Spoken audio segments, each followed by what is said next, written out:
All Creatures Great and Small, Chapter 60. Could Mr. Harriet see my dog, please? Familiar enough words coming from the waiting room, but it was the voice that brought me to a slithering halt just beyond the door. It couldn't be. No, of course it couldn't. But it sounded just like Helen. I tiptoed back and applied my eye without hesitation to the crack in the door. Tristan was standing there, looking down at somebody just beyond my range of vision. All I could see was a hand resting on the head of a patient sheepdog, the hem of a tweed skirt, and two silk stockinged legs. They were nice legs, not skinny, and could easily belong to a big girl like Helen. My cogitations were cut short as a head bent over to speak to the dog, and I had a close-up in profile of the small, straight nose and the dark hair falling across the milky smoothness of the cheek. I was still peering, bemused, when Tristan shot out of the room and collided with me. Stifling an oath, he grabbed my arm and hauled me along the passage into the dispensary. He shut the door and spoke in a hoarse whisper. "It's her, the Alderson woman, and she wants to see you.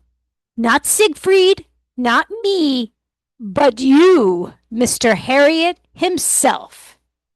He looked at me wide-eyed for a few moments. Then, as I stood hesitating, he opened the door and tried to propel me into the passage.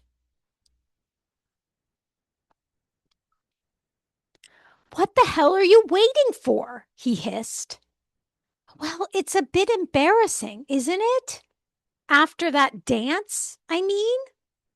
Last time she saw me, I was a lovely sight, so pie-eyed I couldn't even speak." Tristan struck his forehead with his hand.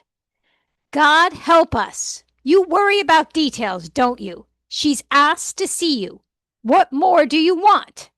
Go on, get in there." I was shuffling off irresolutely when he raised a hand. "Just a minute. Stay right there." He trotted off and returned in a few seconds, holding out a white lab coat. "Just back from the laundry," he said as he began to work my arms into the starched sleeves. "You look marvelous in this, Jim, the immaculate young surgeon." I stood unresisting as he buttoned me into the garment, but struck away his hand when he started to straighten my tie. As I left him, he gave me a final encouraging wave before heading for the back stairs. I didn't give myself any more time to think, but marched straight into the waiting room. Helen looked up and smiled. And it was just the same smile, nothing behind it. Just the same friendly, steady-eyed smile as when I first met her. We faced each other in silence for some moments. Then, when I didn't say anything, she looked down at the dog. "It's Dan in trouble this time," she said.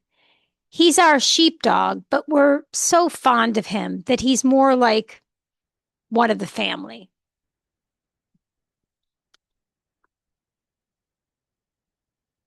The dog wagged his tail furiously at the sound of his name, but yelped as he came towards me. I bent down and patted his head. "I see he's holding up a hind leg." "Yes, he jumped over a wall this morning, and he's been like that ever since."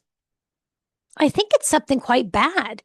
He can't put any weight on the leg." "Right. Bring him through to the other room, and I'll have a look at him.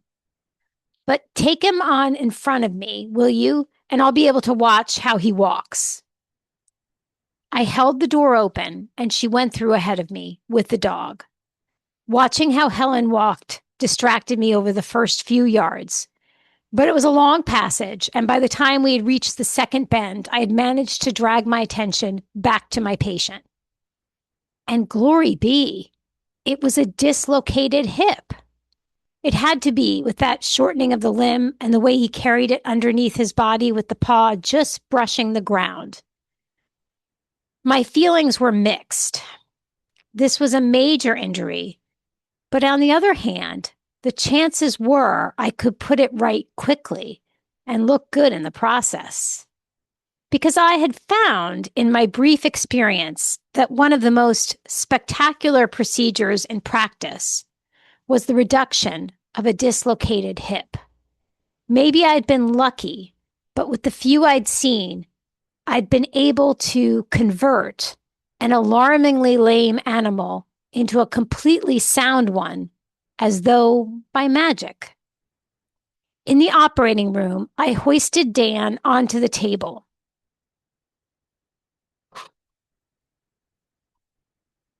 He stood without moving as I examined the hip. There was no doubt about it at all. The head of the femur was displaced upwards and backwards, plainly palpable under my thumb. The dog looked round only once when I made a gentle attempt to flex the limb, but turned away immediately and stared resolutely ahead. His mouth hung open a little as he panted nervously, but like a lot of the placid animals which arrived on our surgery table, he seemed to have resigned himself to his fate. I had the strong impression that I could have started to cut his head off and he wouldn't have made much fuss. "Nice, good-natured dog," I said, "and a bonny one, too." Helen patted the handsome head with the broad blaze of white down the face. The tail waved slowly from side to side. "Yes," she said, "he's just as much a family pet as a working dog. I do hope he hasn't hurt himself too badly." "Well, he has a dislocated hip.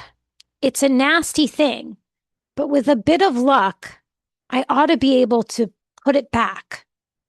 "What happens if it won't go back?" "We'd have to form a false joint up there. He'd be very lame for several weeks and probably always have a slightly short leg." "Oh dear, I wouldn't like that," Helen said. "Do you think he'll be all right?" I looked at the docile animal, still gazing steadfastly to his front. "I think he's got a good chance, mainly because you haven't hung about for days before bringing him in. The sooner these things are tackled, the better." "Oh, good. Well, will you be able to start on him?" "Right now." I went over to the door. "I'll just give Tristan a shout. This is a two-man job." "Couldn't I help?" Helen said. "I'd very much like to, if you wouldn't mind." I looked at her doubtfully. "Well, I don't know. You mightn't like playing tug-of-war with Dan in the middle. He'll be anesthetized, of course, but there's usually a lot of pulling." Helen laughed. "Oh, I'm quite strong and not a bit squeamish. I'm used to animals, and I like working with them." "Right," I said. "Slip on this spare coat and we'll begin."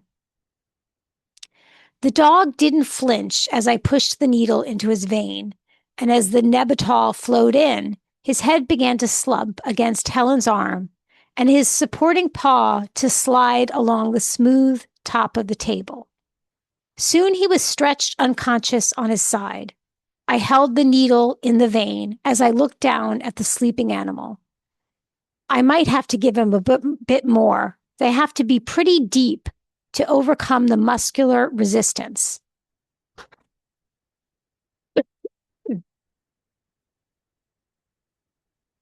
Another CC, and Dan was as limp as any rag doll. I took hold of the affected leg and spoke across the table. "I want you to link your hands underneath his thigh and try to hold him there when I pull. Okay? Here we go then." It takes a surprising amount of force to pull the head of a displaced femur over the rim of the acetabulum.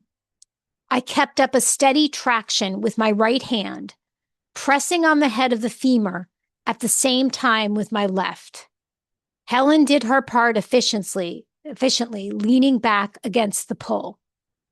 Her lips pushed forward in a little pout of concentration. I suppose there must be a foolproof way of doing this job, a method which works the very first time, but I've never been able to find it. Success has always come to me only after a fairly long period of trial and error, and it was the same today. I tried all sorts of angles, rotations, and twists on the flaccid limb, trying not to think of how it would look if this just happened to be the one I couldn't put back. I was wondering what Helen, still hanging on determinedly to her end, must be thinking of this wrestling match when I heard the muffled click. It was a sweet and welcome sound.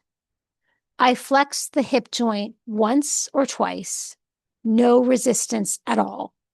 Now, the femoral head was once more riding smoothly in its socket. Well, that's it, I said. Hope it stays put. We'll have to keep our fingers crossed. The odd one does pop out again, but I've got a feeling this is going to be all right. Helen ran her hand over the silky ears and neck of the sleeping dog. Poor old Dan. He wouldn't have jumped over the wall this morning if he'd known what was in store for him. How long will it be before he comes round? Oh, he'll be out for the rest of the day. When he starts to wake up tonight, I want you to be around to steady him in case he falls and puts the thing out again. Perhaps you'd give me a ring. I'd like to know how things are. I gathered Dan up in my arms and was carrying him along the passage, staggering under his weight, when I met Mrs. Hall. She was carrying a tray with 2 cups. I was just having a drink of tea, Mr. Harriet, she said. I thought you and the young lady might fancy a cup.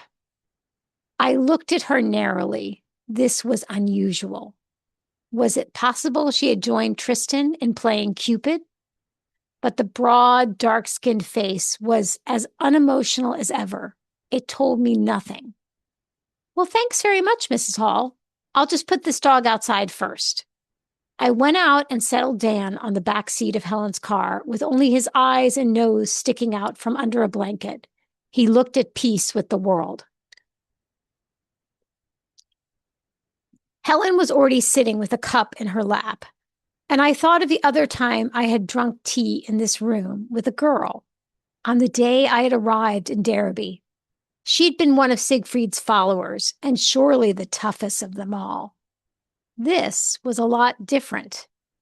During the struggle in the operating room, I had been able to observe Helen at close range, and I had discovered that her mouth turned up markedly at the corners, as though she was just going to smile, or had just been smiling.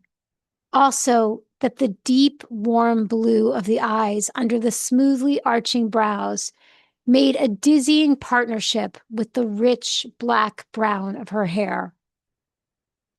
And this time the conversation didn't lag. Maybe it was because I was on my own ground. Perhaps I never felt fully at ease unless there was a sick animal involved somewhere. But at any rate, I found myself prattling effortlessly, just as I had done up on the hill when we'd first met. Mrs. Hall's teapot was empty, and the last of the biscuits gone, before I finally saw Helen off and started on my round. The same feeling of easy confidence was on me that night when I heard her voice on the phone. Dan is up and walking about, she said. He's still a bit wobbly, but he's perfectly sound on that leg. Oh, great. He's got the first stage over. I think everything's going to be fine. There was a pause at the other end of the line. Then, thank you so much for what you've done. We were terribly worried about him, especially my younger brother and sister. We're very grateful. Not at all. I'm delighted too. He's a grand dog. I hesitated for a moment. It had to be now. Um, you remember we were talking about Scotland today? Well, I was passing the plaza this afternoon and I see they're showing a film about the Hebrides. I thought maybe, I wondered if perhaps you might like to come and see it with me? Another pause, and my heart did a quick thud thud. All right, Helen said. Yes, I'd like that. When? Friday night? Well, thank you. Goodbye till then. I replaced the receiver with a trembling hand. Why did I make such heavy weather of these things? But it didn't matter. I was back in business.